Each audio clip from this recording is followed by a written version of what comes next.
I said, we got to try to make a game that's more inclusive, that allows people to participate no matter what their fitness level or their shooting level, but it has to be formatted to where it's still going to be challenging, So we do the best we can to put you in as many situations that are going to simulate some way, shape, or form something you could experience in the field.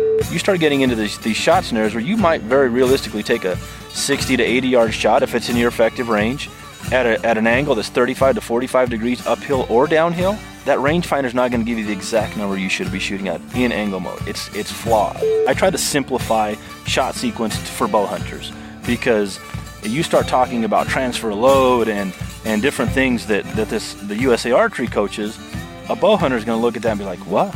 There were so many aha moments from people in that discussion about, wow, I know this is no limits, but they're teaching me what I should consider are my limits to stay ethical in my pursuit.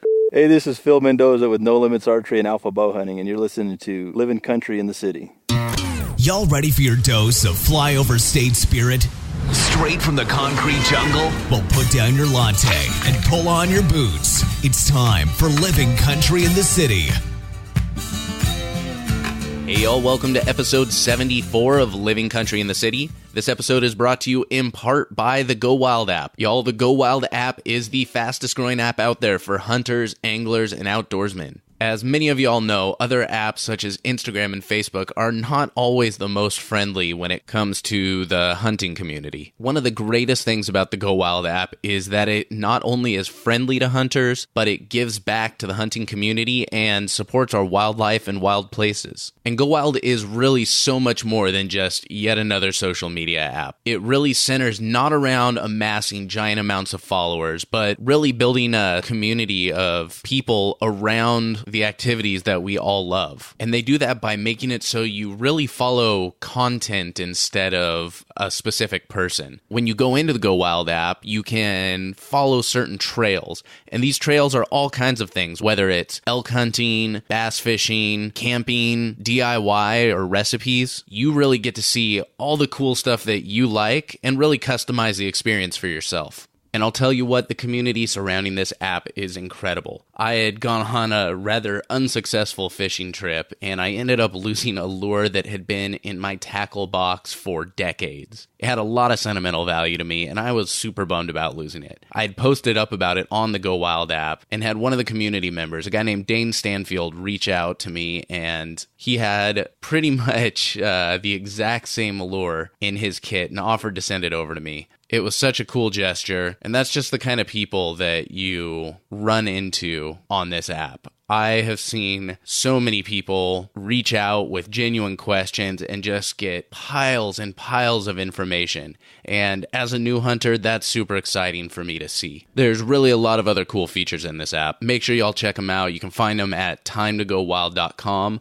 Or check out episode 56 of the podcast where I talk with Brad Luttrell of Go Wild. You can also get that at livingcountryinthecity.com/56. What's even more exciting is through July 14th, I'm partnering up with Go Wild to do an awesome giveaway. Everyone that enters gets a limited edition Living Country in the City decal, and one lucky person will win the grand prize, a couple of Living Country in the City hats and $100 worth of merch from Go Wild. And entering is super easy. When you go into the Go Wild app, you can log time for doing different outdoor activities, whether that's scouting, shed hunting, camping, or listening to outdoor podcasts. So what y'all need to do is, if you haven't already, download the Go Wild app for Android or iPhone, create an account, and go in and log time listening to the Living Country in the City podcast. When you log this time, so I see the posts, you want to make sure you tag me in them. Samuel Ayres, that's Ayres, and in parentheses after my name, I'll have Living Country in the City so you know it's the right person. If you forget to tag me in the original post, make sure you tag me in the comments afterwards,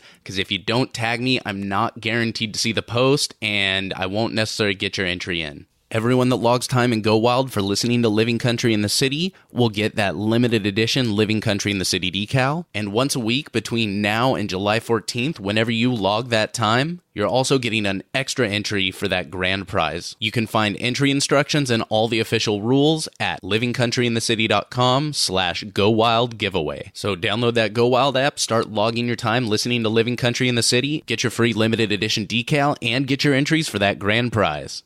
I also want to say a huge thank you to Sawyer Products for being a continual sponsor of the podcast and what I'm doing here at Living Country in the City. I know that whenever I'm in the outdoors, I'm always relying on one or another of the products Sawyer puts out, whether that's coating myself and my gear with their various insect repellents, or just being incredibly grateful that I always happen to carry a super light Sawyer Mini in my pack because I'm too stupid to remember to bring along enough water for my hike. They've been doing this for over 30 years. They're a household name for a reason, so make sure y'all go check them out at Sawyer.com. Now, on to today's episode. After my whole 3D course bow exploding debacle, I figured I had to be at least a little bit lucky because if I'm going to blow up a bow, at least I'm doing it in the home of one of the best bow shops in the country, No Limits Archery out in Denver, Colorado. While I was there, I got to sit down with the man himself, Phil Mendoza, as well as Braden Forsyth of Alpha Bowhunting and back for an unprecedented 2 episodes in a row, Mr. Brian Horton of Fit for the Hunt. We got a chance to sit down and talk a little bit about the Alpha Bowhunting Challenge as well as Alpha Bowhunting in general and the programs they offer and how new hunters can really start investing in themselves a little bit more so they can see more success in the end. So, hope you all enjoy episode 74. So, we are here. What's the official city? This is we call it Denver. We'll call it Denver. We're kind of in between like 3 cities here. It's actually just county based, but call it Denver. Okay, Denver works. Here in Denver, Colorado at No Limits Archery, my second time today, as I'm sure everyone that has listened to the past 2 episodes knows why. Back by... Try fire. Well, I was going to say back by popular demand, but, He weaseled his way back into the podcast. I got Mr. Brian Horton. Greetings. Also sit next to Phil Mendoza and Braden Forsyth. Yes, sir. Got that right. I'm impressed. You did. I'm It's only been like 35 seconds since I told you, so well, it's good you can remember I've got that the memory long. of a goldfish at any given time. You and me both, man. But yeah, we're hanging out in No Limits, another episode of Living Country in the City. Want to talk a little bit about shooting mechanics and just coming in as a new shooter. And then we got the Alpha Bowhunting Challenge. We got a couple events actually coming up this weekend as of recording it. This is May. Crap, it's already May 29th. Right? Yeah. Jeez. It'll That's what actually happens when you be take a June when this- 3-week You road reminded trip. him It just in disappears. 4 more days, he's got another alpha to run. No, I'm very well aware, man. We're looking forward to it. Our first event was May 5th and 6th, and it was a good start to the year because the group of people that came out just it seems like we had a handful of new shooters at this last event, and it just everybody's attitude, everybody's kind of demeanor, joking around, but having fun and really wanting to get better. It's laid back and it's lax, but at the same time, people have it in perspective. They have their perspective pretty well set, I would say. There's a very good balance there Yeah. of intensity and then also competitiveness, but camaraderie and everything there. So it works well. I think it's developed into something that's going to keep growing because of that. So Nice. We'll hop into that into Alpha next. One thing I always like to start with though is Brian, you've already kind of given us a little bit of your story, but if you guys could maybe just really quick give us a general idea how'd you get your start in hunting and the outdoors and shooting and all of this? Yeah, so this is Phil. I started rifle hunting. My dad,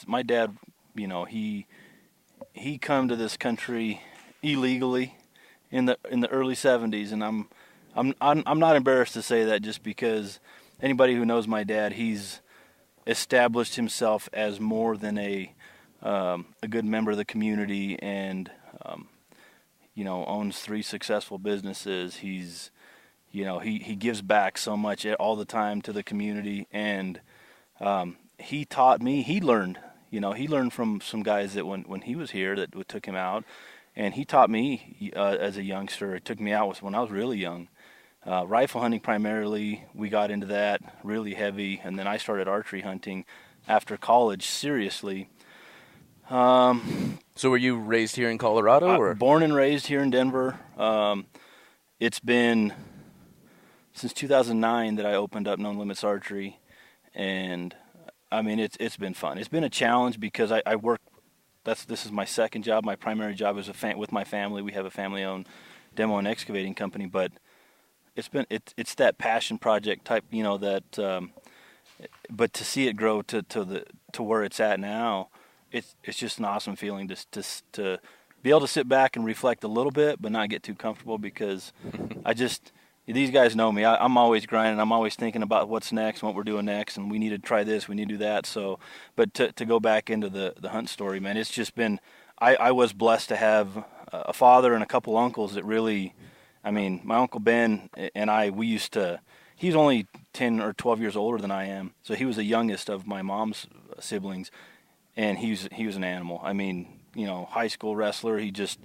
We used to get out and trek the woods, and we would cover miles in one day that some people cover on a weekend, hunting now. And I wouldn't want to say anything or complain, and I think he didn't want to say anything and complain. So we would just get after, and that's how I learned. I mean, in my teens and in my early 20s, and then, like I said, fast forward to now, it's been the guys like Braden that I get to hunt with now, and we've hunted a little bit with Snyder and some of the other guys, but I feel blessed, man. The people that we have around this community in this area are top notch. So absolutely. I mean, as I was saying, this whole road trip was initially inspired by wanting to cruise out to Colorado, and just, it's been, I mean, I haven't been here. I've been here a couple of times for I'll fly into Denver and then be here for a day to do something for work or whatever it is, but haven't really been here since I was a kid. And, I've gotten the chance to meet some freaking amazing people in the industry, and half of them are out here. So I'm like, well, shoot, can't think of a better place to We've got a pretty good epicenter of bow hunting here. It's actually really nice. It's grown quite a bit in the last 5 years or more, but it's becoming very, very popular and very, very front runner kind of sport around here. So, well, and you guys at No Limits are the antithesis of a lot of that, so you need to pat yourselves on the back. Well, we can continue the love fest here, because Phil, a lot of this is you're doing, man. So. No, be proud of it. I appreciate that. I really kind of have to, give the credit to the people that have continued to see some of the things how I wanted to see it, and they've supported and got involved and got their hands dirty and joined in, and guys like Braden that made a career change earlier this year to come work for us, and it's something that we don't have all the answers, man, but we're not afraid of trying stuff and working hard, So I would say that there's a handful of good hot spots in the West, right, where there's a good congregation of just strong industry community people that are looking to grow what we are, and I definitely would put this Front Range kind of Denver, up and down the Front Range in general, as one of those hot spots. I'm just happy to be part of that community, because it is. There's a ton of great people around here. So, but I mean, that's a good lead into kind of my history in hunting and the outdoors. I grew up, parents didn't hunt, wasn't in the family, kind of not one of the things. Talked about it a little bit, but I was out this pull for it. I played sports, so it'd be in football practice, and my friends' dads would be taking them out to go hunting, and I'm like, man, I really want to do that. Well, fortunately and unfortunately, I guess, either way you look at it, I was pretty good at football, so I went to school and played ball for a little bit, and when that was over, it's kind of like, now I've got some money of my own, I can kind of do my own thing, let's figure it out, and I went and bought a bow, and that was down the rabbit hole from there, and eventually I was fortunate enough to meet people like Phil and meet people, along the way that have really inspired me, B, educated me, and just taken me kind of under their wing to learn and grow. And I'm just thankful for those people, because I think that's a lot of the stuff we run into is guys just looking for, guys coming into the sport or getting new to the sport, looking for that information or looking for those people or that group to even grow with. So I was fortunate in that I got the opportunity to meet these people and be a part of it. And like Phil said, I've kind of made it my life now, and hope to see that grow and Don't let this guy sell you short. A lot of the racks on the wall behind us. Unfortunately, you can't see the people listening. Half of them on the wall behind me are Braden. So I've been very fortunate. I'm telling you, I've just been very fortunate, man. Yeah, the video of the mule deer you shot last year was pretty amazing to watch. And hopefully, if there's a way to link it or something, you got to show that. It's pretty awesome. Oh yeah, if you can, if one of y'all can shoot me over that link, I'll definitely put it up on the show notes page. Yeah. But yeah, so we're here at No Limits. Where did the name No Limits come from? Why my why wife, No Limits? man, my wife came up with the name. Her and I were sitting out talking about it, and trust me, she was the hardest one I had to convince to start this business, because the pro shop I had shot at for a while, started learning quite a bit there. Bruce, the guy who used to own it, great guy, just, smaller shop feel, definitely mom pop type mentality and feel of the shop. And he decided he ran his shop for 13 years, I think, and he decided it's time to retire or sell. So he sold out, and then the new gentleman that purchased it, they just didn't have the same vibe. I liked the guy. It wasn't anything against him, but it just didn't have the same vibe. Some people started to leave, and I just kind of said, you know what? It was during the downturn of the economy of all things too, right? 2008, 2009, and I just said, you know what? I got a few bucks put together. I'm going to give this a shot. So her and I convinced her, and then we started talking about it. It's like, well, what are we going to call it? So I'm throwing out all different names, and she says, what about No Limits? And I said, I like that. I just, I've always kind of had that mentality since little. I mean, of that, not necessarily I want to prove you wrong, but throw an obstacle in front of me, and I'm going to try to figure it out, So to have that as the kind of the main describing factor of the business, let's, we need to try to run it that way. So she created the name, and got to give her the credit for it. Should we go get her and put a headset on her? Yeah, she'd probably give you some more dirt than anything. But no, we definitely need to do that. Phil Mendoza exposed. Right. Oh man, I tell you what. Well, she'd show up because she'd take my headphone, because she'd be like, "Hey, I need you to do this needs done. Where's this?" She's the I warden, got man, it. for Yep. sure. She's the warden. She's the boss, man. So in addition to No Limits, you also head up the Alpha Bowhunting Challenge. Yep. Now, what exactly? We talked. I think we mentioned it a little bit on the podcast, the Fit for the Hunt podcast, right, Brian? We did, yes.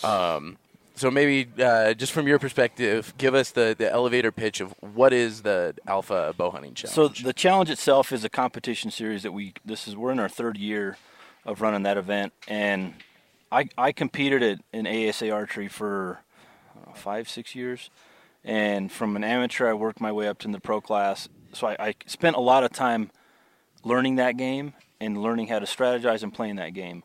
I had also started playing the Train to Hunt events around 2013. Really enjoyed that. It was much more Western based.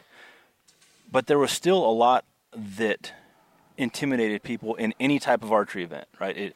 The national level 3D stuff, it was intimidating to judge yardage. The big events, that big platform, a lot of people didn't like that. Train to Hunt, a lot of people I saw were trying it once, and there was a lot of things that, whether they weren't physically ready or they weren't shooting on par or it was just too intimidating. So as I'm thinking about it, I really liked adding the physical element to shooting from a pressure standpoint. So I said, we got to try to make a game that's more inclusive, that allows people to participate no matter what their fitness level or their shooting level, and just make it fun. But it has to be formatted to where it's still going to be challenging, to a certain extent, or show you how that this can really help you in a high pressure situation. Well, people aren't going to be interested if it's too easy. People aren't going to be interested if it's Correct. too hard. You're going to lose a lot of the wider appeal. Correct, and that's where when we started the game, and honestly, Braden and I and Aaron were when I was on my sheep hunt in 2015. Yeah, 2015. We were sitting on the mountain and we were talking about just the different events and what would be cool if we tried this on an event and we tried that, and there was some great ideas and concepts that got thrown around. And at the end of the day, it was just one of those things. It's like, you know what? I'd like to try this, and I've never been afraid to put myself out there, and whether I lose money or I fail at it, if it's something that I really think it's got a potential, I'm going to give it a shot. So we gave it a shot. We ran an event in 2016, the first event. Brian came on board since the event went with us with the Fit for the Hunt, and we kind of titled the Throwdown and had a little workout there, and it was really good because the event itself is, I would say, 75-80% shooting, the Alpha Bowhunting Challenge, and about 20-25% physical. I'm still very much, I like to get after it physically. And I know that a lot of the community did, so I said, well, Brian's event is just that next level, right? Dial it up a little bit more, challenge yourself a little bit more on the throwdown. The shooting element still kind of a little bit more on the primary side of on the Alpha Bowhunting Challenge, but it just like I said, the people, the community, the feedback, it was great, man. It's just 3D based, hunting based, shooting with the day pack, 25 pounds. I really feel that if you can't shoot your pack on, or shoot your bow with a 25-pound day pack, you're probably not preparing yourself for Western hunting very well. And so we just tried to add as many elements that would be beneficial, but we got rid of the yardage judging. Everything was marked yard. There is a yardage judging or two station where you can judge for bonus points. But I really wanted to cater that type of event very much into what we started this year, more so with our workshops, to be shooter choice, right? Not everybody's at the same accuracy capability. Not everybody's at the same physical capability. People need to know their limitations but not accept them as their limit. Know their capabilities but not accept them as their limitations. So we would have situations where you have a 33-yard target and a 50-yard target. And you get bonus points for the longer target, but you look at it's like, well, I know I can make the shot on the closer one, so I'm going to shoot the closer one. So really trying to get people to think about their effective range, how to maximize strategy, how to really play a game, have fun at it, but really, test themselves. So there's a lot of different nuances of the game that a lot of people probably don't think about them in as depth as I do, but it was all in the origination of the event really started from trying to make it more inclusive, trying to get rid of the elements that intimidated people, and then get some shooting with your heart rate up a little bit, So that's kind of what that's how it started, I guess, or what the reasoning for it was. So generally, how do you guys see this translating then into a hunting situation? Oh, directly. And it ties very well into the seminars that Phil's developed too, that we've been putting on. It's kind of that alpha umbrella of coaching and teaching, of getting you as close to that situation as possible without being in it. Because really, you can't put yourself in there unless you're hunting, and we're pretty limited on that unless you're, some of these guys that get to hunt year round. Fortunate guys that I dream of being sometime, but so you got to put all the aspects into place, right? Like judging yardage, or in certain aspects, or shooting with an elevated heart rate, and you do it to a point where. Wait, does your heart rate get elevated during hunting? Does that happen? Is that a thing? Occasionally it does. But I mean, not that I would know, but but being able to, what does your pin look like when your heartbeat's going, whether it's from physical exertion or just an adrenaline dump, or and this is going to sound really weird, but I was out here yesterday by myself shooting 3Ds just to shoot, and I was working on stalking techniques and that kind of thing, and just from the tension of stalking, gets your heart rate up, because your muscles are striving for oxygen because you've got them in awkward positions. That takes your heartbeat to get that oxygen out. Well, that elevates your heart rate. What does your pin look like when your heart rate bumps up a little bit? It's not the same as standing in here in your flip-flops and, just shooting at targets. Oh, this is nice, I can shoot out to 80 yards and hit an apple at 80 yards. Well, when your heart rate's a little bit elevated, a little bit of pressure of any kind, that apple looks a lot smaller than it did, at distances. So it ties directly into that. But trying to find that balance between, I don't want to say overdoing it, but just giving people at all levels a taste of what that's like. So it's not the first time that they've seen it when that bull elk comes walking out, or there's that big muley, or whatever it may be. It's not the first time they've seen their pin go from ass to tip, to nose. They're like, what's happening? And you're like, oh, wait, I've never seen this before. They actually have some sort of reference for that. Yeah, if I could make the simulation of, if anybody's had the leg tremble when they're standing on the side of a hill, right? Animal comes and you're sitting there in an awkward position, all of a sudden the leg that usually, in my case, a couple of times, that is handling the majority of the weight just starts to tremble and shake to where it seems like your whole body's convulsing just because of the nerves. I mean, you sit and think about it. Stand on a hillside with no pressure, you can stand there for a while and have no issues. But you start to have that adrenaline and that fatigue that starts to happen because of everything else that's going on. And you, like Braden was saying, we do the best we can to put you in as many situations that are going to simulate some way, shape, or form something you could experience in the field. But there's just no way to really duplicate it, So to give people as much of a taste as we can, then it's perfect. In an ideal world, I would, and nobody would come to the event. Right?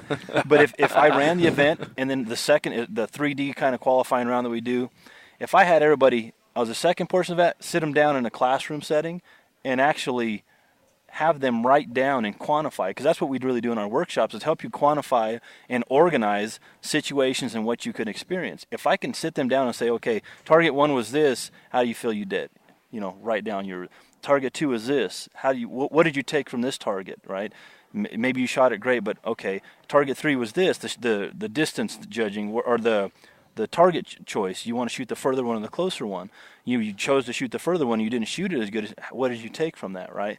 A little bit higher pressure situation, and you didn't shoot as good. So all those things, people really overlook the small details. And once you get all those small details figured out, then that's when you can really start to take steps forward in advance. Because, and I say it in our seminars all the time. I said once I started writing things down as a competitive archer, and understanding and outlining and evaluate, reflect on it, and then project to the next practice session. It's like, I did this, I didn't do this so good. I need to work on that better next time. Okay, so then before I start the next practice session, I'd open up my shooting journal and I'd say, the last time I really needed to work on this, I almost forgot about that. And I start working on that first. So then I start to do that, and it's like, well, all those things that you overlook and you forget, and you get to an event or a hunt or something, you're like, man, I should have worked on that more, or I should have done this more. You don't have those regrets anymore, or those second thoughts, because if you structure things a certain way and you evaluate and again project what you need to do, and and it's, I don't want to make it sound like it's so much homework to shoot a bow and have fun and get ready for hunting, but hey, man, if you want to be successful in anything, we're gonna call it a sport. Treat it like a sport. Yep.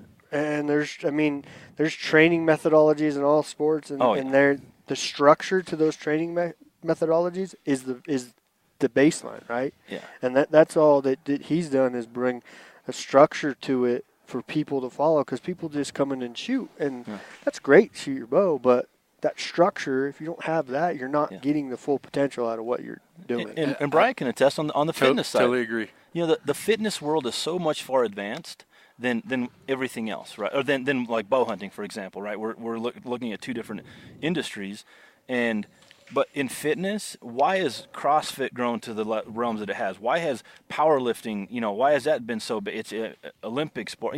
There's so many different avenues into the fitness world that each one of them has its own structure and methodology and direction and platform to get you to the highest level. bow hunting doesn't really have that, right? Archery has structure and coaching from an Olympic archery side, and then in the bow hunting world, it's kind of like we're left to figure it out, on the fly.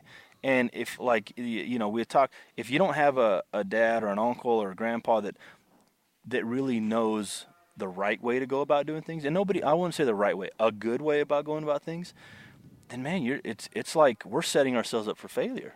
The industry itself, and this is one of my main kind of goals and focuses is that whole, as a pro shop, we can set somebody up with a bow grate, get them measured properly and set their pea pipe right and make sure the bow's not too overbowed for them and give them the kind of the basics, but then we may not see them again, And sometimes people come back around a lot, or they'll partake in leagues and other things and shoot regularly and then ask questions, but not everybody does that.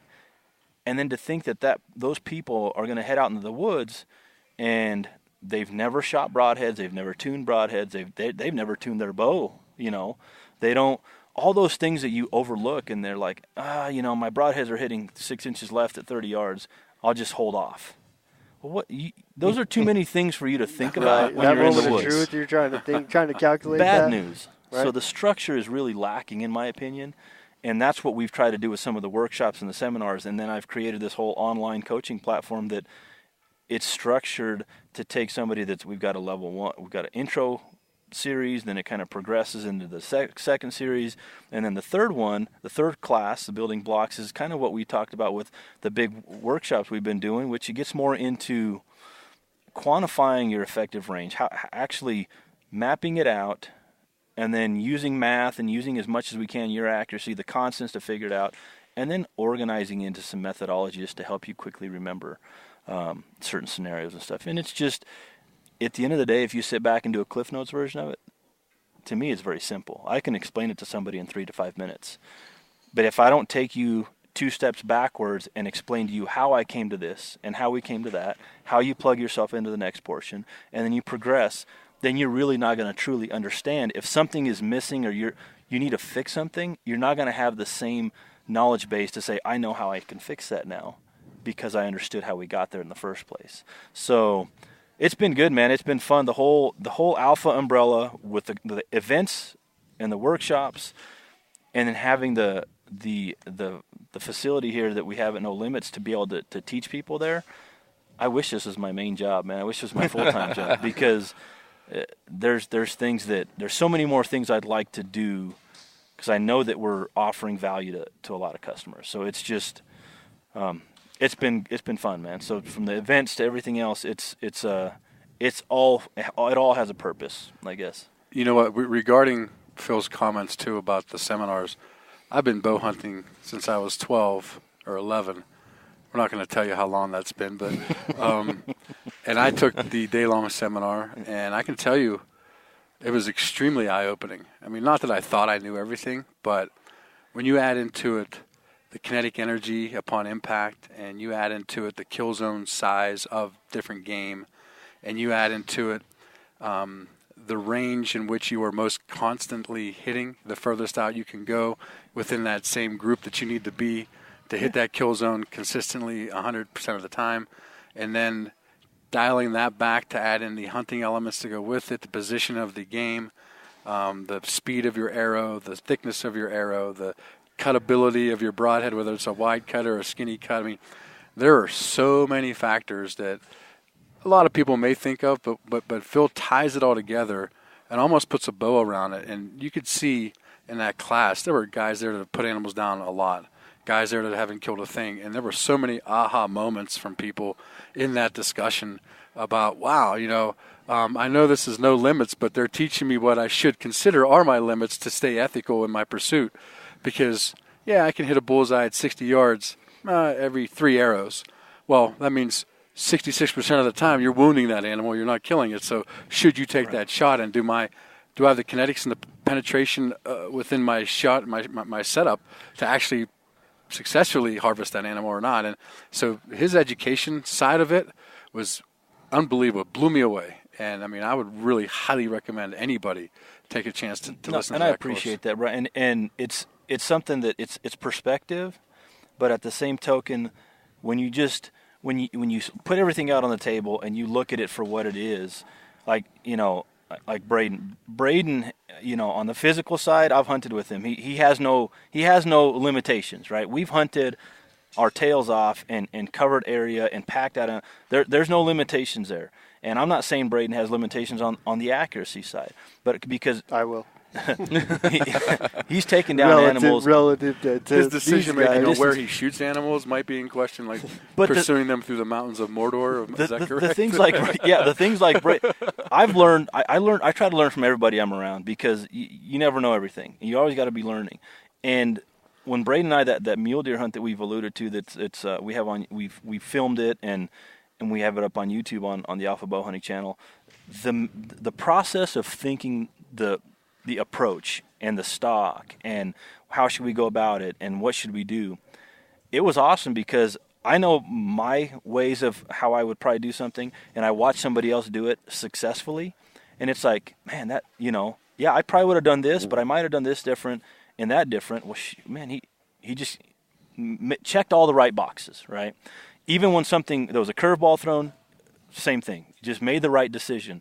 So to have the calm demeanor and the understanding and the perspective is what was important, because like Braden tell you, when we were in the workshop talking about that hunt, he had to make decisions on the fly, but he's very analytical with certain things, as I am when we're talking, because afterwards we'll sit and talk, right? Sure. I mean, you know how it is, that the drive to hunt or the drive back from a hunt, sitting at the campfire at night or even at somebody's kitchen table. After we talked about the Dr. Peppers we wanted, because we really wanted Dr. Pepper for some reason after that.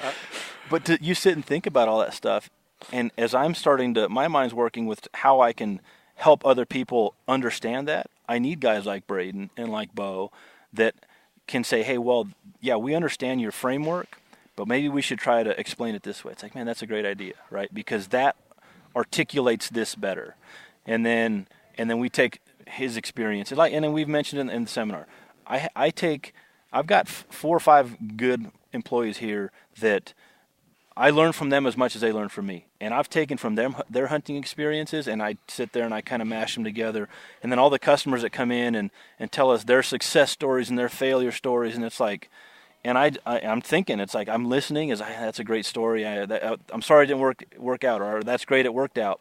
But I'm listening to the details of what they did and when they did it, and if it worked out, if it didn't work out. And it's like, okay, there has to be a way to. You can't know everything, but there has to be a way to, again, put everything out on the table and organize it as best you can, and then just try to help people understand that basic framework, that basic structure. And I heard it the other day on I was listening to a podcast somewhere, and with shooting, people practice and their process. You mentioned the shot process, and a lot of people that follows some kind of a process that's okay, and then you have somebody else that follows a very good, itemized, detailed, structured process. And then when both of those people need to somewhat go on autopilot, well, who's going to be the one that's more successful?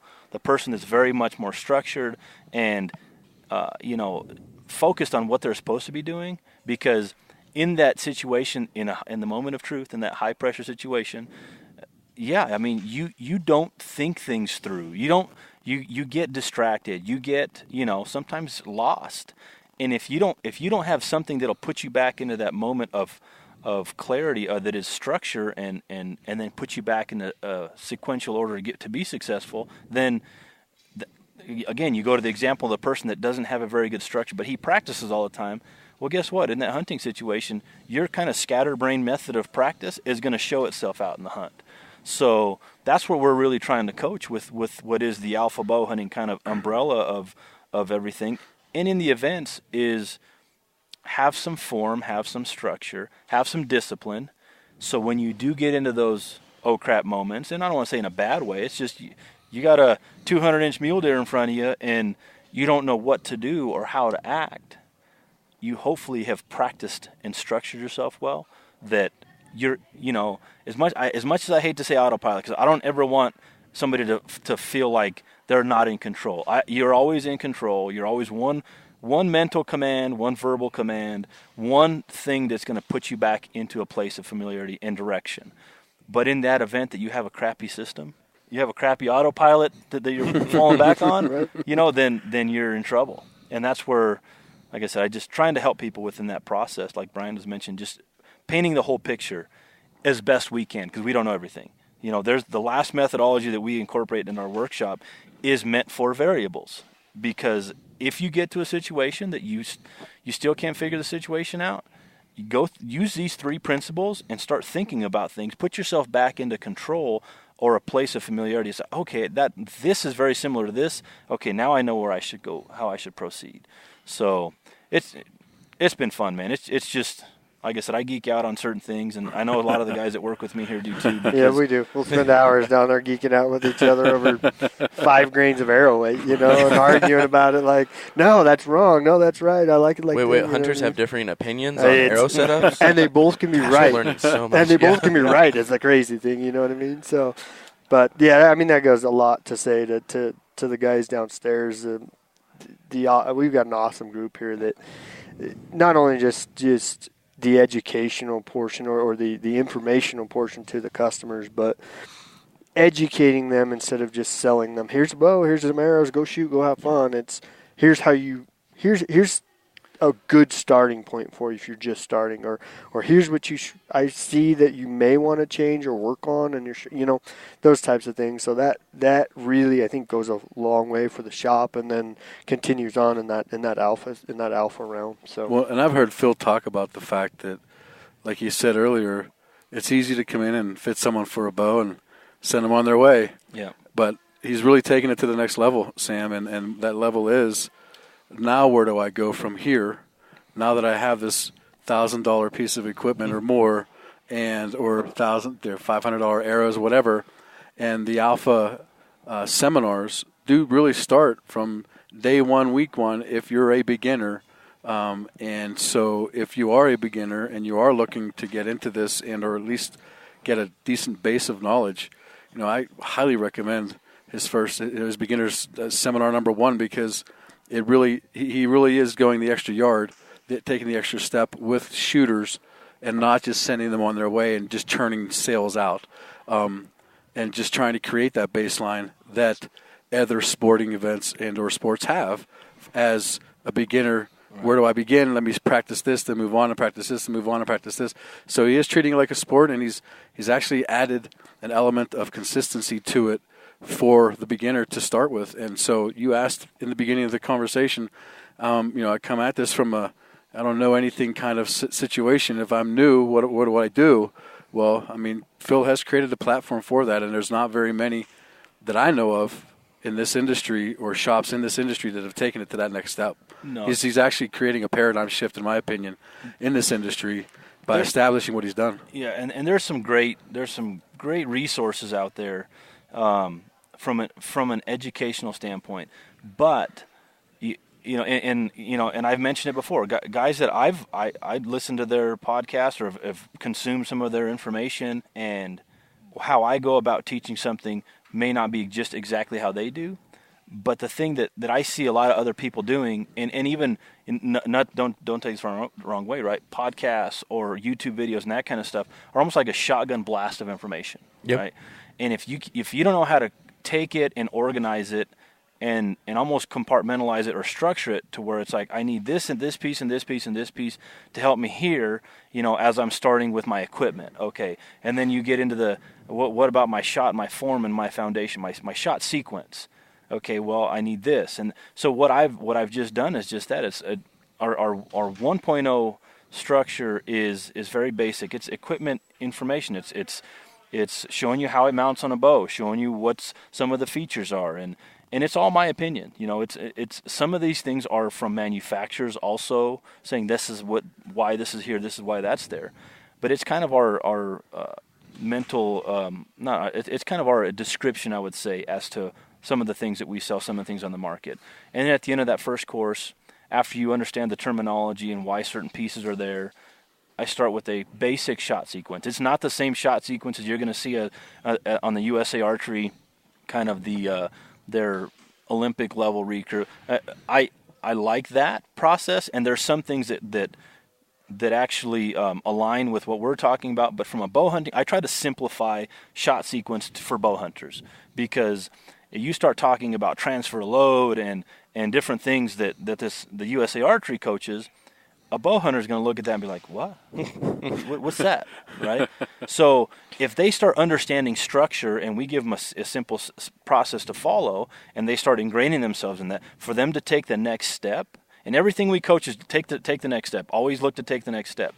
And you say, okay, now I want to learn what this next process is of USA Archery, and how can I just ingrain one or two of their steps into my sequence and maybe get myself better aligned from a body standpoint or a shot execution standpoint.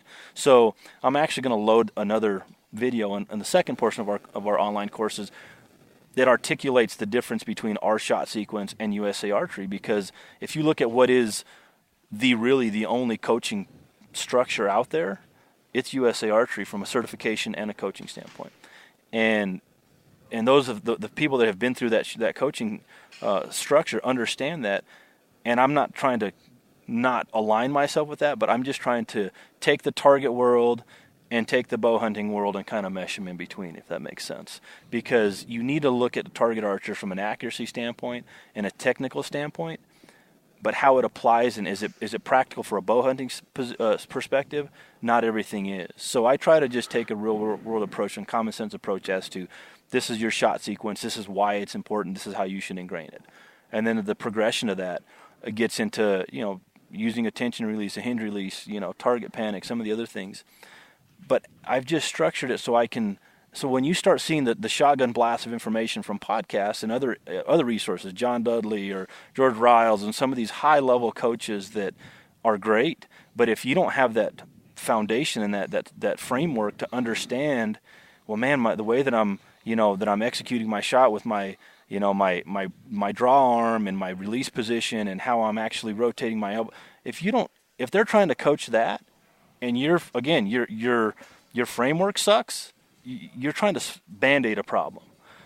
And so many bow hunters, in my opinion, need to take a step back, not from a, hey, you suck. No, it's just understand why certain things are there, take a step back, learn it, and then move forward. And I guarantee you'll be able to take a step or two steps more quicker or further if your framework and your general baseline information standard is good. Well, it's like, we get a lot of guys that come in here and, shooting a pull through or a hinge, and like, I saw this on the internet and I shoot one, and then you see him shoot and you're like, well, your stance isn't right. Your draw length's you're hitched and your draw length's too long. They have all these foundational things, but they got this release that's supposed to fix everything. Yep. Right? And it's like, whoa, let's back up a second, And just like the anti-slice golf club, right? Well, it's like you in the fitness world. It's like the guy who you hand him a barbell and you say, hey, go do this very technical movement. Go do a snatch. Right. And he's like, I can't. My snatch won't go up anymore. Well,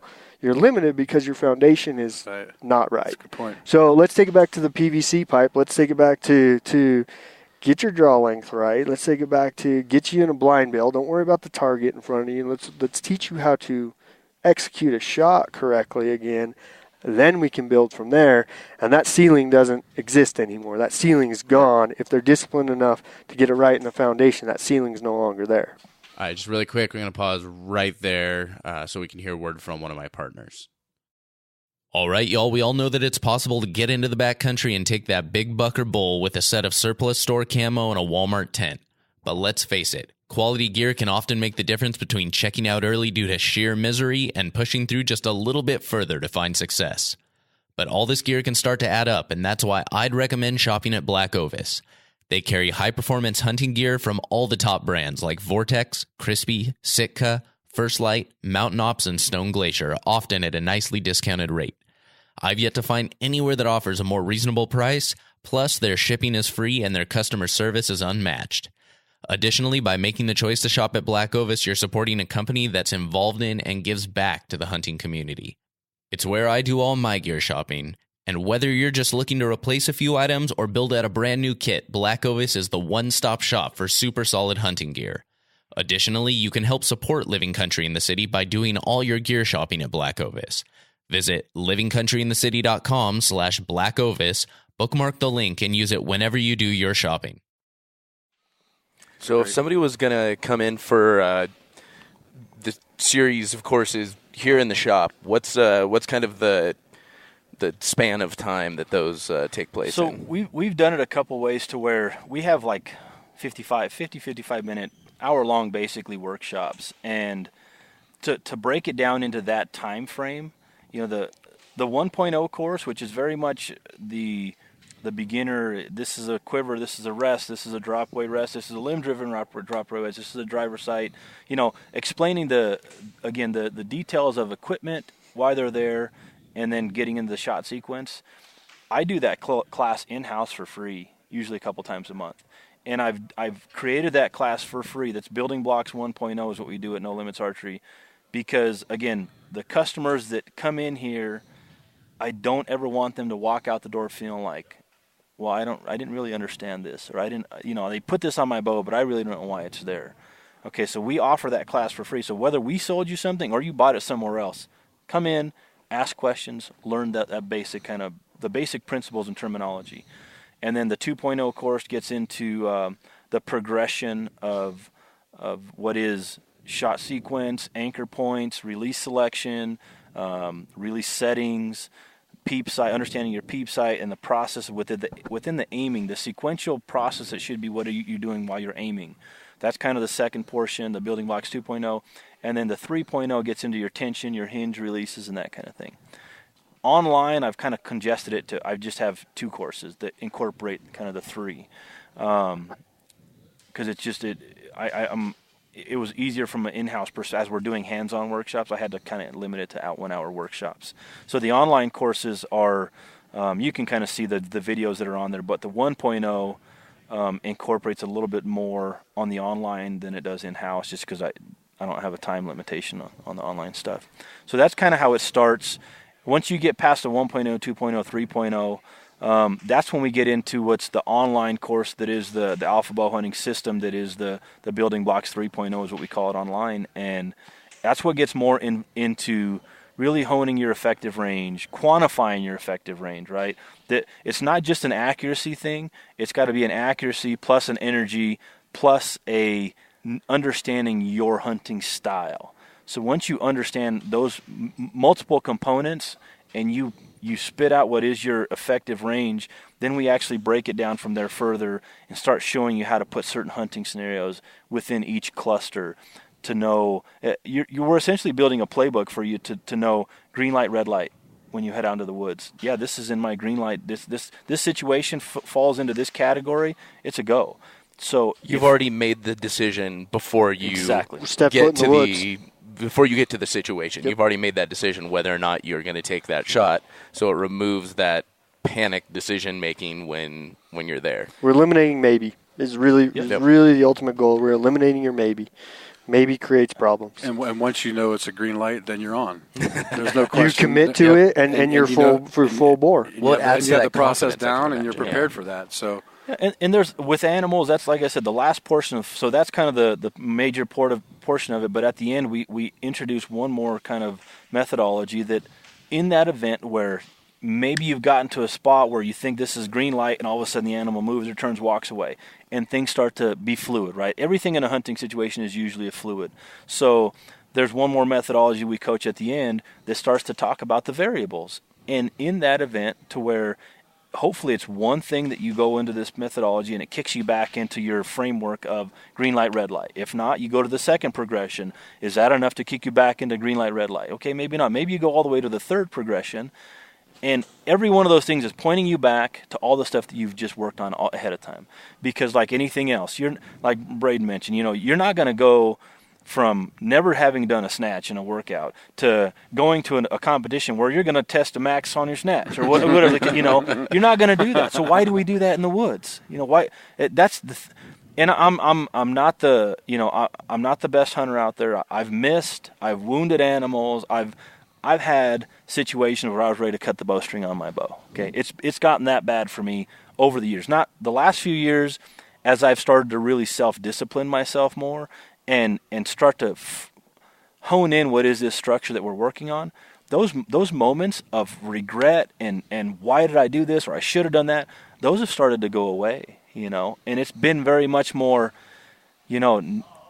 I passed on that animal, I got to where I wanted to, but I decided to pass because he wasn't big enough, or I passed on that animal because whatever, I've really got more into whitetail hunting. Whitetail, you're in a controlled situation from a shooting standpoint. But the variables of animals moving around and the types of animals that are moving around, I really enjoy that.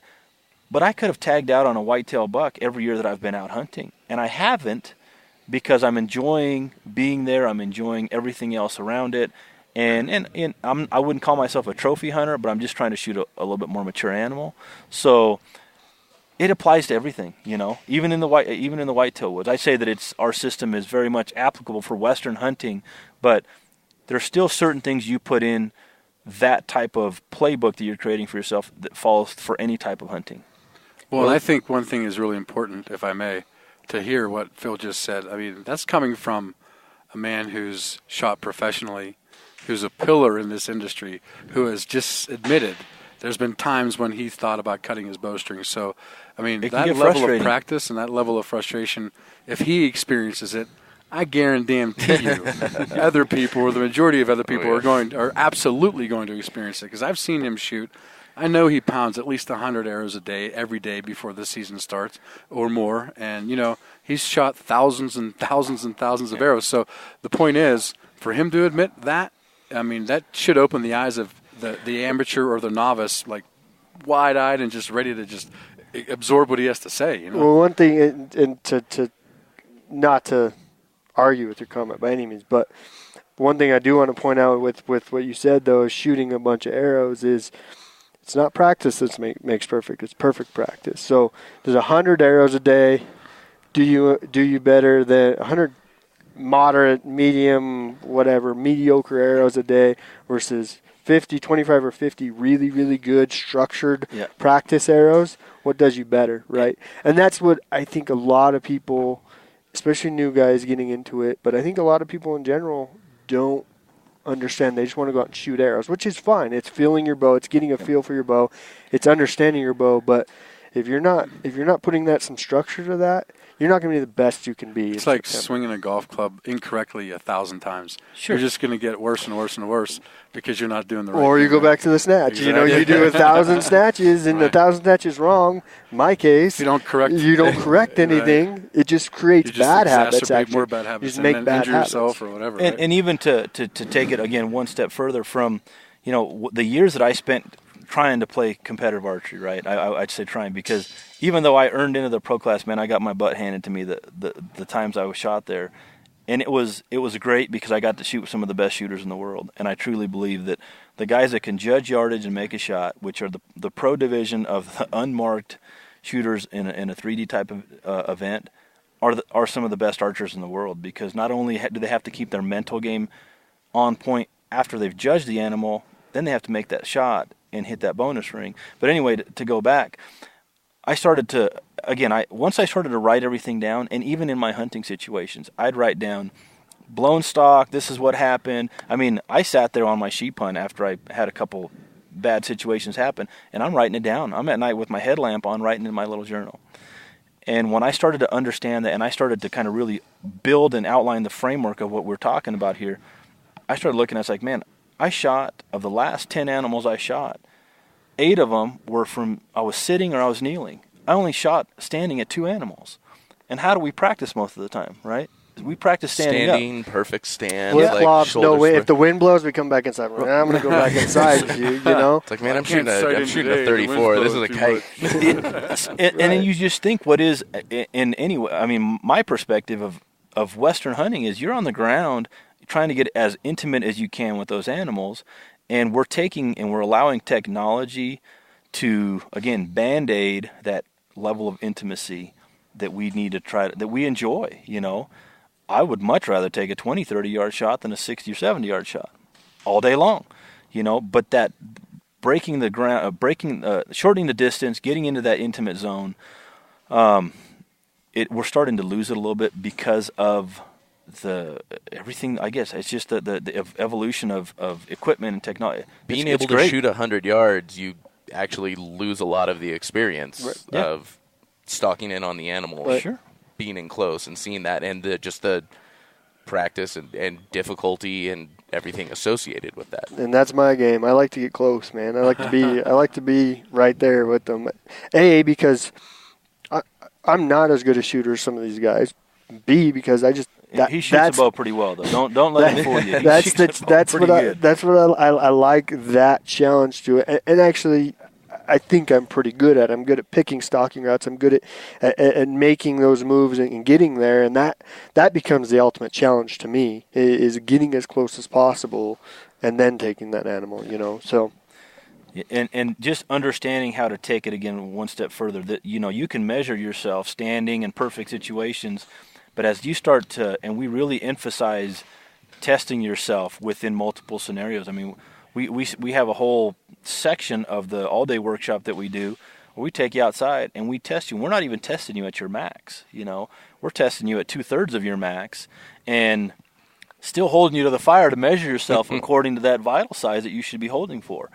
And that's where, to me, like to add on what Braden said, I spent years where it was, to say that I didn't shoot 1,000 arrows some week, I would do that regularly. Just, again, repetition. I was up in the morning, early shooting. I was after work, I'd go out and shoot. And it was with that end goal of mine for tournament archery. It helped me as a hunter, but as a hunter, I started to get better when I started to cut down the arrows a little bit. But I would sit there and I'd work the kneeling shots. I'd work the odd footing shots. I'd put a chair out there and I would just sit at max and shoot at max distance in a chair to say, and I would test. I would scrutinize myself to the same degree that I would be standing that I am sitting, because if you don't, you need to, as hunters, again, just self-regulate. You need to be ethical. You need to have the right mental capacity to discipline yourself, but at the same token, with social media and everything, is that the internet allows us, as much good as it can do just as much bad, if not worse. So we just really need to understand that there's a lot of people out there that don't want people hunting, and if we give them more fuel for that fire, it's bad news. So I'm just in the standpoint of perspective. Consider this perspective. Consider this structure. This is how we get there. This is why we get there. And, if somebody wants to adopt half of what we coach, great. If they want to adopt 90% of what we coach, even better. If somebody wants to just sit and look at it and say, I appreciate that perspective, but I want to go about it my own way, I guarantee you, after having them sat and listened to our perspective and all the reasons why we get to where we're getting, even though they may not want to follow all of the methodologies we do, they're going to at least know that they have to implement something. So, and up to this point, a lot of people just they shoot from the hip, So. And those are some of the same people that argue about it being a sport and this and that. Mm-hmm. And my whole perspective is, if you're going to call it a sport, treat it like a sport. Well, train like a sport. Train like an athlete. It comes down to this for me. You're spending, whatever, say you're starting out, you're spending $600 on a bow, $700 on a bow. Mm-hmm. You want to go hunting, so you're spending money on a hunting license, you're spending money on tags, you're spending money on gear, you're spending money on all of this so you can achieve this goal, regardless of whether you call it a sport or whatever you call it. We're all going out, okay, you can say it's for conservation, we're all going out, we want to kill an animal, regardless of the experience. We want to kill an animal. And not the wall. It really. Not sure if you all just heard that, but sounds like a shot I would make. At least there was an arrow in it. I'm gonna give it. Sorry. I'm gonna give me one. 2 or 3 years before I start to live that down. Hey, at least you did it to your own bow. Yeah, there we go. But yeah, so you invest all of this time and money and effort into this end result, but you're not willing to invest a little bit of money and time into yourself to probably do the thing that will make you more successful than anything else. It's amazing. I mean, and I'm guilty of it too. And, once again, I'm new to this and I kind of came in a weird way, and I'm just learning that these resources are available. Because I kind of went out and I shot as a kid. I knew the basics of it, and Like, okay, consistent anchor point, this and that. I've shot a lot of rifles, so I knew some of the stuff. It wasn't too foreign, but I just didn't know these resources existed. So I just kind of went out and did my own thing. But taking some extra time and money to invest, well, I mean, if you consider killing an animal being success, then it will save you a whole lot of money on tags later that go unfilled. And people underestimate the amount that they invest too. I mean, not to cut you off there, but it's like you mentioned the equipment, right? You mentioned your bow, you mentioned your camo, you mentioned whatever. What about all the time away from your family? Mm-hmm. What about the time off of work? You know, and even if there's some single people out there that don't have, you know, kids or whatever, the husband's wife, that's great. Back that out of the equation. But at the same token, when you say I'm going to take 5 or 7 days off of work this upcoming season, or 10 days, whatever the case is, to go hunt, how much more money is that putting in your pocket if you're at work? And some people that can take paid vacation, I understand, but there's so much money that you invest. And you know, and I charge $150 for the all-day workshop, you know. And to think in this market, in this area of bow hunting and archery in general, I've been to quite a few smaller seminars, and I've been to quite a few workshops, and I've actually been through the USA Archery Certification Level 1 and 2 twice now. You know, I recerted just recently to learn the newer information. What I learned in 2008 was not the same as what I learned now. You know, a couple months ago that we retook it. So the time investment and always continue to try to learn something, like I said, is super valuable. I mean, it's a drop in the bucket when you think about it, because and one of the main goals of our course is, if I can help you create that aha moment, right? If you can discover one of them or a couple of them, to where you get out into the woods and it just makes sense. It's like, oh, I know what to do here, or I know why I should do this here now. Is that not worth it? You know, is that in itself not worth it? Absolutely. For most people? Yeah. And to think that you may have just spent $2 or $3 or $5,000, or maybe you hired an outfitter and you're $10,000 into it now. And to think that, you know, $100 or $200 for some coaching isn't worth it, man. I tell you what, if I had this type of course and resource available 17, 18 years ago, whatever, when I started, I might have taken it multiple times, because of I was looking for, I mean, and just like so many people, you get started, archery and bow hunting is so addicting, man. I mean, it's such a great activity, if nothing else, right? And just the constant just wanting to hit the center of that target, and trying to figure out as much as you can. And hunting videos, magazines, I mean, some of the stuff that I'd go back and I actually just cleaned out I went through some of the stuff that I had saved, and it was not good information. You know? It was not. It was entertainment, and it was great. For that token, I enjoyed a lot of it.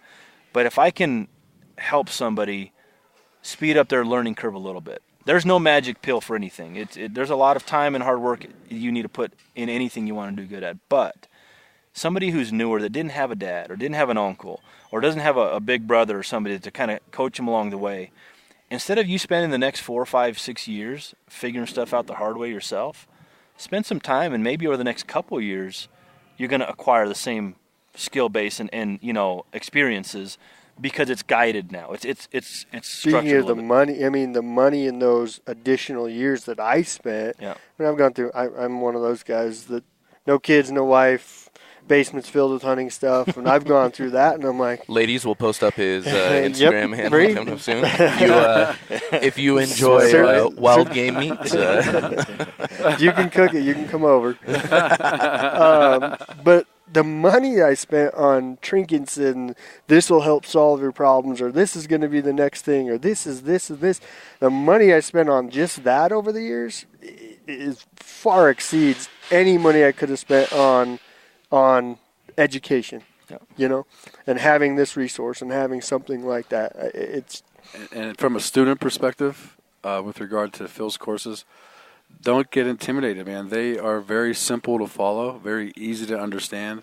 It's very situational based, and you don't have to learn algebra or trigonometry or anything along those lines. It's nothing like that. Don't get intimidated. And they all build on each other, right? And they do, yeah. And it's step You're by not step. Jumping into the full crazy, you know. The kinetic energy of a 450 grain arrow and this and that. It's all spoon fed to you, man. Yeah, somebody could jump into the higher course if they just wanted to start there, but it really paints a better picture when you start at step one. And maybe somebody doesn't have to start at step one. Maybe they got to start at step two.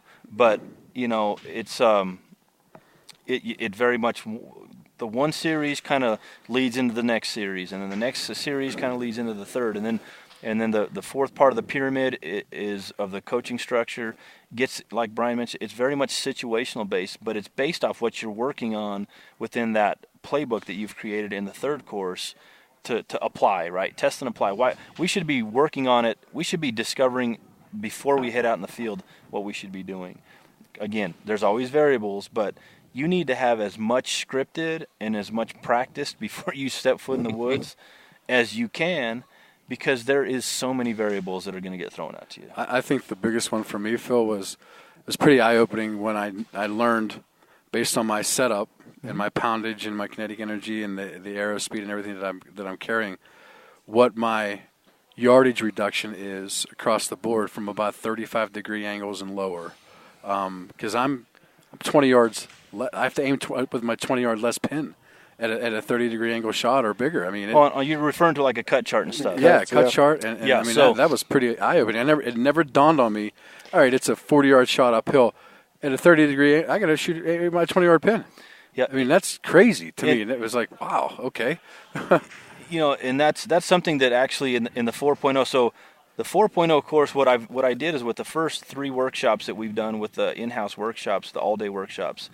I allowed some of I opened it for all the students that come in to sign up for like the progression, but it's the hands-on workshop and the building of the 4.0 courses. So one of the courses that we're actually going to be talking about next in the next webinar that comes up on that series is shot angles, cut charts, how they apply, how they fit into your shot scenarios. Because again, my sheep hunt was something that was eye-opening to me, and I spent years shooting tournament archery, and to walk up on a situation, and granted, it was far distance, and it was an extreme angle, and to sit there and have that animal's face in the grass feeding, and he's broadside, but he's like 42, 43 degrees on a downhill slope, and I shot 4-6 inches over his back, you know, and it's because the math formula that a rangefinder uses does not take into account all the variables that a shooter brings in. It is an arrow that does not shoot perfectly straight. It has a trajectory, you know, and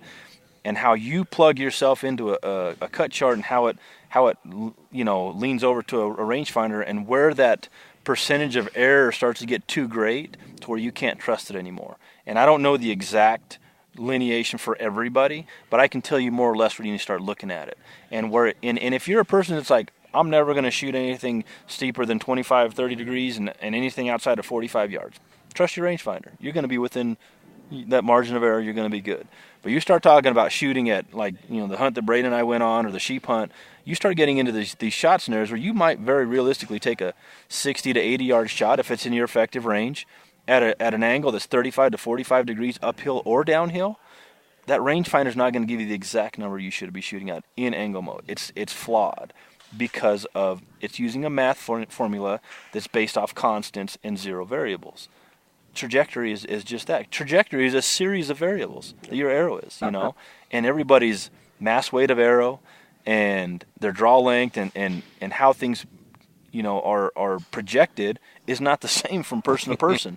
So to think that there's just a quick way to quantify that, it's tough. So you need to know the tools that are out there and how they apply and how you can use them to be accurate. So, you know, obviously for those that are local, it's fairly easy to come in, sign up for the course, whatever. Say somebody like myself from out of state, you know, okay, maybe, you know, maybe I can fly in once for one of the courses, something like that. What would be a good option? I know you were saying you have some online options as well. What would maybe be a good breakdown for someone fairly new to hunting that wants to get the most, but obviously maybe limited with how often they can fly into Denver? And this is something that so that's why I created the online courses, because when I was traveling out, mostly on the east to shoot ASAs, and traveling I traveled to quite a few train to hunt events, and the community there, I mean, I would get phone calls and emails and Facebook messages as to, hey, what did you do here? What did you do there?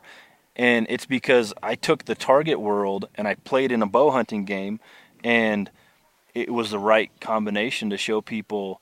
I mean, I'd walk to a train to hunt event, and the very first one we did, I shot 20 or 30 points higher than the next person.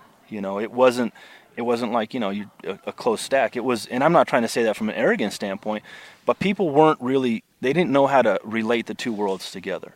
So to back up to the courses, the 1.0 and the 2.0 online courses, that's why I created those, because those friends that I met and those acquaintances from these events, had a lot of questions, and I actually did quite a bit of online coaching with people via Skype for years, and then I kind of let that go as I really started to work on this, because I can do the work once here, and I can put it out to a bunch of people. So the 1.0 is like, again, it's very basic. 2.0 gets into more release execution, understanding shot sequence a little bit better, target panic, practice settings. If you really want to learn what is the bread and butter of kind of building what we're calling your system, it's the 3.0. It's the online course. It's a 3.0. That's our all-day workshop offering. We take kind of that 3.0, and it's if you go to alphabowhunting.com, you can see our alpha coaching pyramid, and you can kind of see how they're laid out. Right now, I haven't opened up our next all-day workshop date yet, just because of the busy summer with our events. Weekends are super tough for summer anyway. So I'm considering I may do like a Thursday, Friday, or a Friday, Saturday evening type event, the next one I do. But so that would be one, if people are considering coming in for it, look at that. It's the only all-day workshop we offer. It's just called the all-day workshop, the Alpha Bowhunting Way. But you can also get that course online.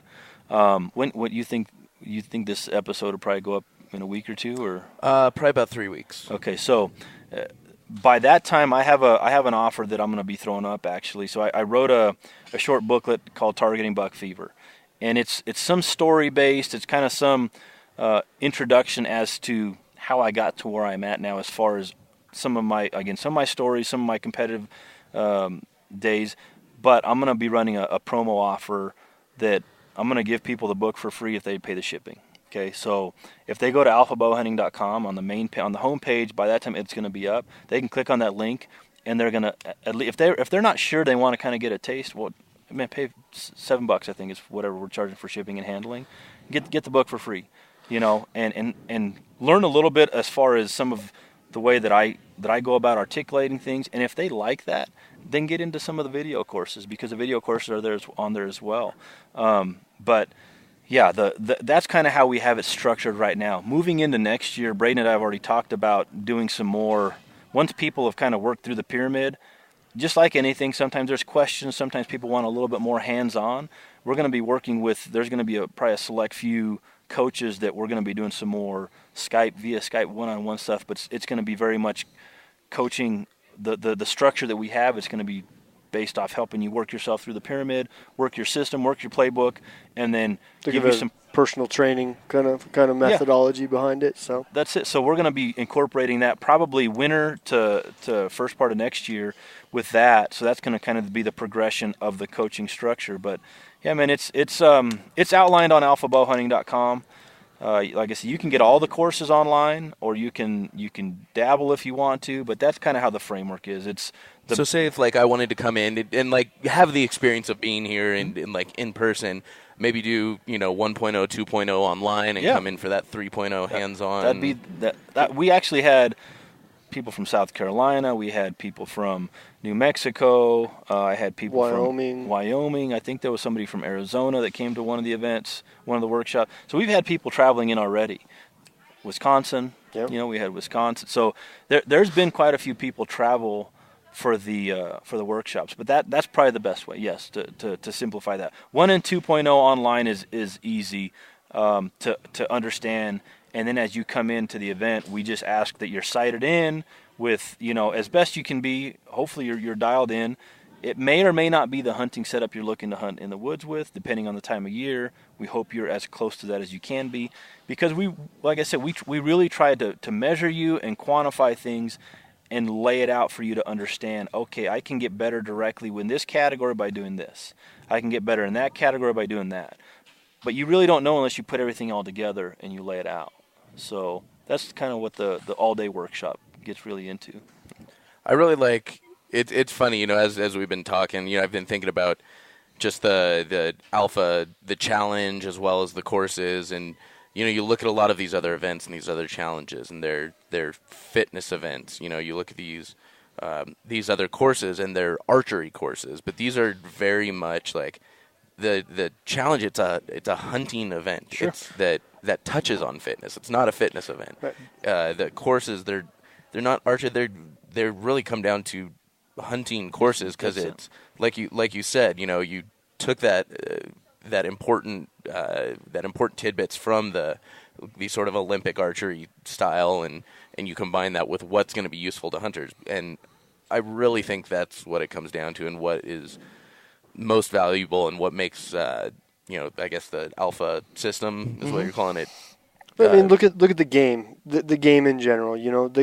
Like he said before, hunters really didn't have a structure, right? But in the past, never had a structure, never had. This is what my grandpa taught me. Exactly. And this is what I'm going to do. He was one of the guys that and a lot of the stuff. That's good, man. And a An lot alter of ego for social media. I think you found one. a lot of the I stuff think we know your do alter ego. is art as bow hunters. What I noticed, what we started to do was we started to take tidbits. We started to take things from the target side. Hey, long stabilizers. Hey, hinges. He's been doing this for years. There's guys that have been ahead of that game for years, taking the accuracy and some of those primal or the primary things from that target side, and then applying them to the bow hunting side. And now look at it. Everybody's got longer stabilizers. They used to run around with those 6-inch rubber things on their bows. Now everything's got a longer stabilizer for stability, because it helps, because it works. A lot more guys are out there hunting with hinges, which I remember when they told you, never hunt with a hinge, and that's all he hunts with, him, Bo, these guys going to back tension, different releases and different things. We're playing off of that in this world now, but now we want to take that and create a structure with that combination of things. So we will have a structure as bow hunters to fall back on, and not just go, well, the archery guys do it. I mean, ultimately, we have a similar goal to hit the spot. Their spot's a little bit tighter than our spot, but our spot is still got to hit the spot, right? So, using some of those and then making them work. I mean, that's what it's all about. It's just getting better. So I think this one will be a bit of a long series of questions. So to find Alpha online, where are people looking? Yeah, so alphabowhunting.com is a website, and right now that's where all the event information as well as the coaching information. Basically, what happened was when I started doing Train to Hunt years ago, and I mentioned a lot of friends that I met in the community. It was great because I was a competitor, but quickly a lot of people started, and then I owned the shop at that point, and I was competing nationally. So a lot of people started to immediately look to me for advice or questions within whether, hey man, is this set up right, or should I consider this? And they're like, man, I'd really love to support you, but I have a shop that I shoot out of Idaho or Arizona. So I said, why can't I create a brand that's wider stretching than my pro shop of No Limits Archery, right? I'm going to create a brand and it started as Championship Bow Hunting, and then it evolved into Alpha Bowhunting as we created the more structure and the event as well as the coaching side of it. So that's where No Limits Archery is our home base. It's Braden titled it. It's an archery academy, right? Or it's an archery campus. Yeah. And it's a great name. It's a great title for what we do here, because in addition to the bow hunting courses, the offerings, we have two of the highest level JOAD coaches in the nation here, that coach our JOAD program, and one of them's coaches one of the junior USAT teams. I mean, so we have it's not just bow hunting based, it's not just target based. Now we've got a great outdoor range and a great indoor range. The staff that works here is very knowledgeable. So the archery campus that is our home base, is here in Denver. The Alpha stuff is something that we're directly going to be looking to grow and possibly travel to do some of these workshops next year, because to think that we can't help bow hunters from Utah or Arizona or California or, Kansas. I mean, this methodology, this coaching applies anywhere you got a bow in your hand and you're chasing animals. How you plug yourself, because that's the thing is we're using you and your moving parts and your capabilities. And again, I don't like to use limitations, but your capabilities to then grow and to plug yourself into that. It's based off that. It takes all the variables and it lines them out, and it shows you how to organize them and how to use perspective to put things in. And you're in control. You're in the driver's seat. No, I don't want to do that. Or yeah, I'll take that shot. We talk about frontal shots. We take about quartering two shots. And some people What's the favorite shot? The Texas hard shot, right? Texas hard shot. So we talk about everything. And it's like one person's going to say, I'll never take that shot. And the next person's like, I'll take that shot all day long as it's at this distance or closer. Mm-hmm. Okay, as long as if you can, like Braden said, you need to commit to something and you need to decide. And if you're using, as much knowledge and education as you can to come to that decision, who am I to tell you you're wrong, right? I can't tell you you're wrong. When you go out and shoot an animal in the woods, who's there to know it? You and the animal, usually. So you need to be able to self-reflect and self-discipline and self-regulate as much as you can. But if at the end of the day you commit to that shot because you decided that's a shot I think I can make and I've practiced and I'm going to do it, hey, man, I'm here to support you. But I want you to know, and I want you to really fall back on, it's not just shooting from the hip that got you to that decision. So so Alpha Bowhunting is something that we're going to be at 2 TAC events this year. We're going to be in South Dakota, which is probably around the time that this one's going to go then, which is June 22nd, 22nd, yeah, 22nd, yep. yeah. And then we're going to be doing an exhibition Alpha rounds at the Snowbird event in Utah in July. So that's so we're starting to kind of reach out a little bit more with the event. If I get the opportunity to do something that would be like a seminar at some of those events or a workshop at some of those events in conjunction with what we're doing, best of both worlds, I'd love to be able to do that. So we're exploring many options. There's always a lot of irons in the fire. These guys know. It's tongue-in-cheek over there, right? It's ironic. I'm the one who says commitment. I'm the one with commitment issues. So yeah, it's always ironic. Phil's got the eating grin on his face over there, so looks like you can expect. I think he has gummy bears in his pocket. Do you have gummy bears in your pocket, man? Is that? I stepped on a. Oh, he's always got snacks, so I figured he had a hole in his pocket. When you got a couple of young boys, man, you got to. It's like bringing snacks for your pets, right? You got to. I don't know if it's just for them. He likes to snack, man. He's a snacker. Snacks don't make it very far in my house. Really? No, they don't. Be hiking up the mountain with him, and I look back. Oh, you're eating again, huh? Yeah. Got to carb up energy, man. Where you guys hunt sometimes? AlphaBowhunting.com on the World Wide Web, Facebook, Instagram. Yeah, Alpha Bowhunting on Instagram, Alpha Bowhunting on Facebook. We are running live feeds at our challenges for the semifinal and final rounds on Facebook, and that stays recorded. So anybody wants to go to Facebook and look at. At this point, the first event's up. By the time this goes up, our second event should be up, and like I said, it's about an hour and 20-minute feed of commentary, kind of sportscast style of the event. Broadcast style of the semifinal and final rounds. It's fun to watch, man. We got music playing. It's here we are live. It's yeah. I mean, semifinal rounds of the Women's Open. I like when they go live because I get to be the step-in MC. Right. There you go. So now, if people wanted to find No Limits, NoLimitsArchery.com. That we do have an online store there. We have not all of our products online, but we have quite a few of our products online. Crispy boots. Some of the other stuff we're going to be loading, some of the new gear we have up there. That gives you links to the in-house workshops if somebody's here close enough where they want to come into the workshops. But yeah, so I mean that's more on the informational side from the facility. The Alpha is more on the information for the events and the workshops. And No Limits also Facebook, Instagram? Yep. Facebook and Instagram. Now, if people wanted to follow all y'all's adventures individually, where can they find you? How many Instagram handles do you have now? 3? I'm trying to just use Alpha Bowhunting, man. I've got a couple Instagram handles. Well, 3 with No Limits, but Braden's kind of helped me drive the ship with the No Limits and grow that one, Instagram, but he's also got his own. At Braden 1 or something like that. I can't remember. Braden _1, something like that. I had the same problem. I can't remember. I don't look at my own Instagram. Now you're going to make me work. I got to fill out the show notes page. And then this is going to be a long one with links, I tell you what. But going to have to go look you up now. Hey. And you still, even after recording yesterday, you still don't remember your Instagram handle? I do now. I do. It's Brian Horton _ Fit for the Hunt. There we go. And then if you also want to follow us at Fit for the Hunt, it's just Fit for the Hunt, and that's Fit the number 4, the Hunt. And that's what our handle is for Instagram and Facebook and YouTube.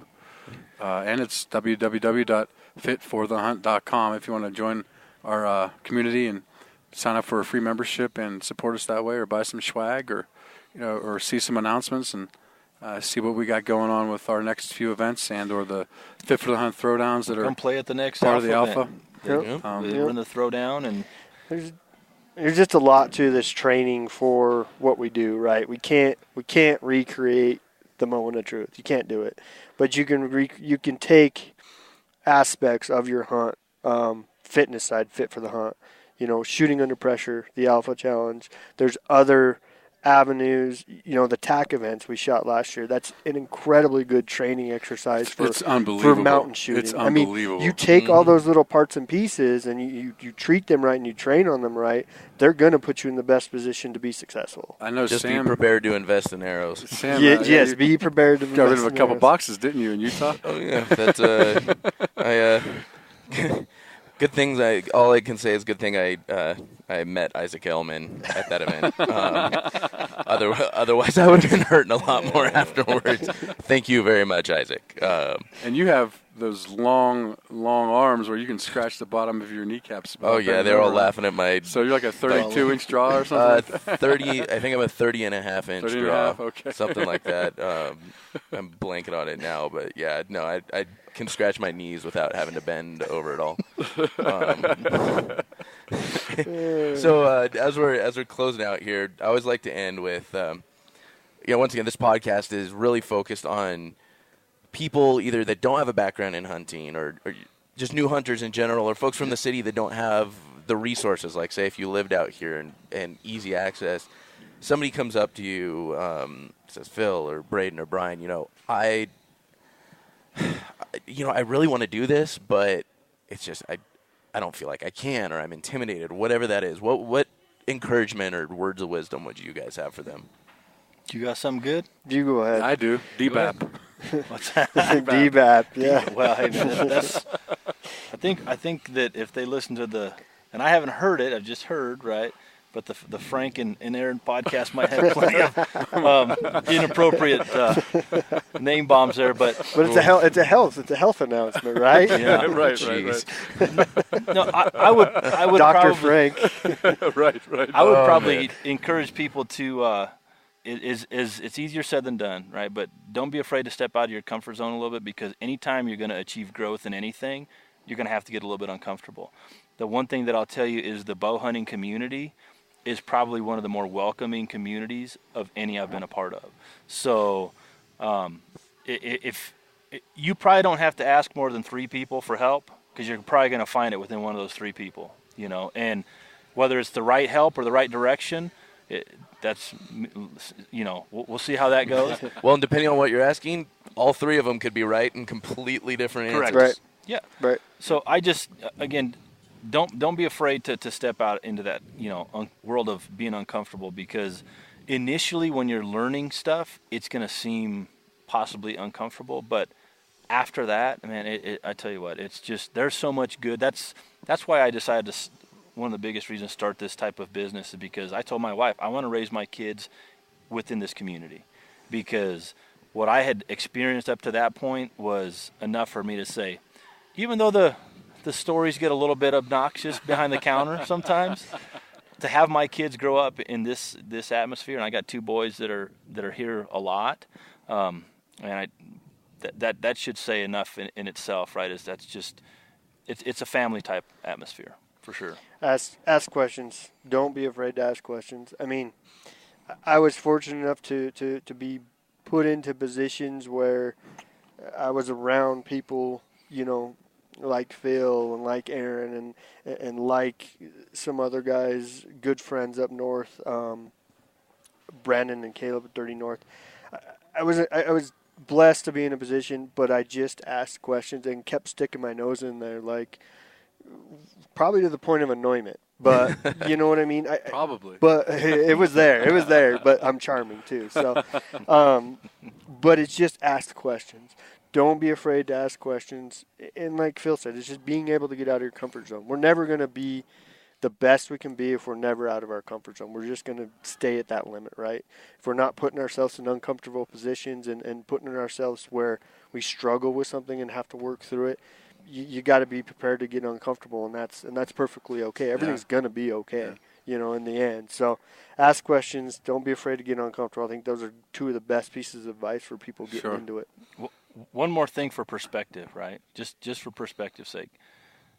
Bow hunting and archery is not that big yet to where if you look at something that's huge, like professional sports, basketball, for example, when are you going to go and go to your rec center and shoot hoops next to LeBron James or Michael Jordan? Probably never going to happen, right? It just won't happen. I mean, it's just not realistic, not practical. You can legitimately go to your local pro shop range. You may be shooting next to one of the top shooters in the world and not even know it. Okay, so from a perspective standpoint, it's still that small.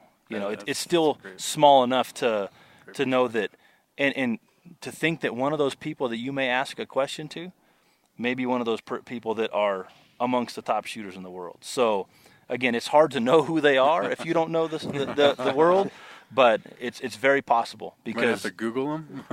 you might afterwards, man. After you go shoot it from the range every day, you might be Googling everybody to find out who they are. But it's just to keep it in perspective. Just don't be intimidated because you're probably going to psych yourself out more than anything.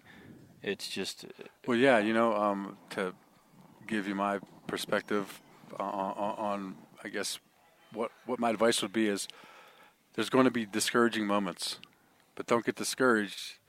Try to remember why you started this to begin with. Go back to the beginning, the positive attitude you had, the excitement that you had, and the reasons you got into it to begin with, and just realize there's going to be a lot you don't know. There's a lot Phil doesn't know. There's a lot Braden doesn't know. There's way more that I don't know than these two, but just remember that's going to happen. But the fun part is overcoming that challenge. So there are going to be discouraging moments, but don't get discouraged. Oh, I had a discouraging moment yesterday, man, shooting. I was not shooting well yesterday. So, but it's good. I mean, now I know, right? I tested myself. And I'm like, okay, I see where I'm at. I'm not where I need to be. I need to work. Right. So yeah, I didn't have any discouraging moments shooting yesterday. That's because you didn't shoot enough. Hey, I shot twice. Was that the third target that happened? Yeah, it was the third target. Oh, man. But, guys, thank you so much for hopping on the podcast. I really appreciate it. Thanks for having us, man. Yeah. It's Thanks been again. fun, man. Yeah, thanks for the road trip coming out here. Oh, of course. All right, y'all, that'll do it for episode 74 of Living Country in the City. Make sure y'all head on over to our show notes page at livingcountryinthecity.com/74 to check out links to everything we talked about in today's episode. Also, make sure y'all check out the Go Wild giveaway. You can find the official rules and entry instructions at livingcountryinthecity.com/Go Wild giveaway. But in the meantime, keep it country, y'all. Thank y'all for listening to Living Country in the City. Get show notes and check out the blog, product reviews, events, and more at livingcountryinthecity.com. Don't laugh when I'm trying to say this because we're going to be like take 37. Right? This is Phil Mendoza, and you're living. There. Got it the first time. Just let it go, man.